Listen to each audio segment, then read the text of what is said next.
एक छोटे से गांव में एक बकरी रहती थी। वह बहुत ही प्यारी और समझदार थी। उसका नाम गीता था। गीता हर रोज हरे भरे खेतों में चरने जाती और अपना पेट भरती। गांव के लोग उसे बहुत प्यार करते थे क्योंकि वह कभी किसी का नुकसान नहीं करती थी।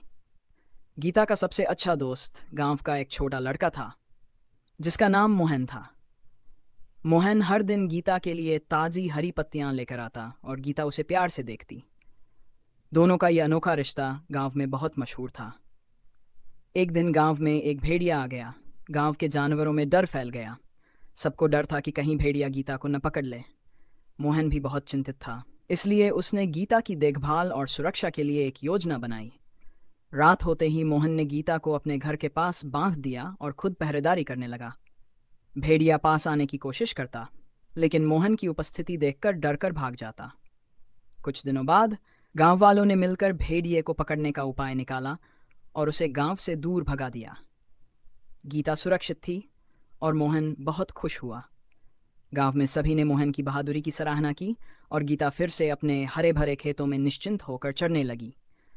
इस तरह गीता और मोहन का दोस्ताना और मजबूत हो गया और गांव में सब खुशी खुशी रहने लगे। के बाद गांव में सब कुछ सामान्य हो गया। गीता और मोहन फिर से अपनी रोज की दिनचर्या में लग गए। मोहन हर सुबह गीता को हरे भरे खेतों में छोड़ने जाता और शाम को उसे वापस लाता। लेकिन एक दिन गांव में सूखा पड़ गया। खेत सूखने लगे और घास पत्तियां कम होने लगीं। गीता के लिए खाना ढूंढना मुश्किल हो गया।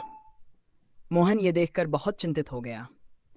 उसने फैसला किया कि वह किसी भी तरह से गीता के लिए भोजन का इंतजाम करेगा। मोहन ने गांव के दूसरे हिस्सों में जाकर घास और चारा इकट्ठा करना शुरू किया। वह दूर दूर तक पैदल जाता, मेहनत करता और गीता के लिए खाने की चीजें लाता। धीरे धीरे मोहन की मेहनत की वजह से गीता भूखी नहीं रही और वह स्वस्थ बनी रही। गांव के लोग मोहन की इस समर्पण की भावना को देखकर हैरान थे। सबने मिलकर एक योजना बनाई कि कैसे गांव के सूखे का सामना किया जाए। उन्होंने नहरें खोदकर पानी लाने की कोशिश की और कुछ ही समय में उनके प्रयासों का फल मिला। धीरे धीरे गांव में फिर से पानी आने लगा और खेतों में हरियाली लौट आई। अब गीता के लिए फिर से खूब सारा खाना उपलब्ध था और मोहन की मेहनत रंग लाई। मोहन और गीता की दोस्ती पहले से भी गहरी हो गई। गांव के लोग मोहन की इस लगन और प्यार के कारण उसे और भी अधिक सम्मान देने लगे। फिर से गांव में खुशहाली लौट आई और सबने मिलकर यह सीखा कि एकजुटता और मेहनत से हर कठिनाई का सामना